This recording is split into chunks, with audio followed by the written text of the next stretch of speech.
రైతులపై కేంద్రం వివక్ష చూపిస్తుందని మండిపడ్డారు మంత్రి తుమ్మల నాగేశ్వరరావు. యూరియా కొరతకు కేంద్రమే కారణమన్న తుమ్మల ఈ నెలాఖరు వరకు యూరియా ఇవ్వాలని డిమాండ్ చేశారు. సీఎం రేవంత్ రెడ్డి విజ్ఞప్తి చేస్తున్నా కేంద్రం పట్టించుకోవడం లేదని ఆయన ఆరోపించారు.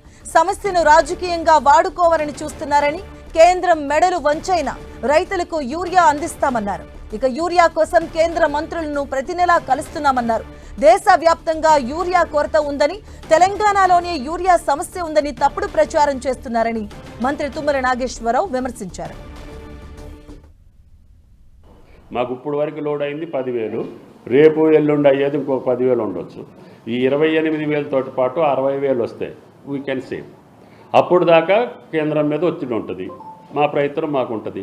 ఉన్నదాన్ని ఎక్కడ అవసరమో అక్కడ డీలర్ల దగ్గర లేకుండా అమ్మించటం, ఏ జిల్లాలో తక్కువ ఉంటే ఆ జిల్లాకు పంపించటం, ఆ రైతుల్ని మనం సంరక్షించుకునే బాధ్యత మాది. అందరినీ అలర్ట్ చేసి ఉన్నదాన్ని మట్టికి సక్రమంగా డిస్ట్రిబ్యూట్ చేసేది రాష్ట్ర ప్రభుత్వం చేస్తుంది. అందులో కలెక్టర్లు, ఎస్పీలు, అధికారులు అందరూ నిమగ్నమై ఉన్నారు. ముఖ్యమంత్రి గారు పదే పదే ఆరాధిస్తున్నారు. నేను కూడా అదే పని మీద ఉన్నా.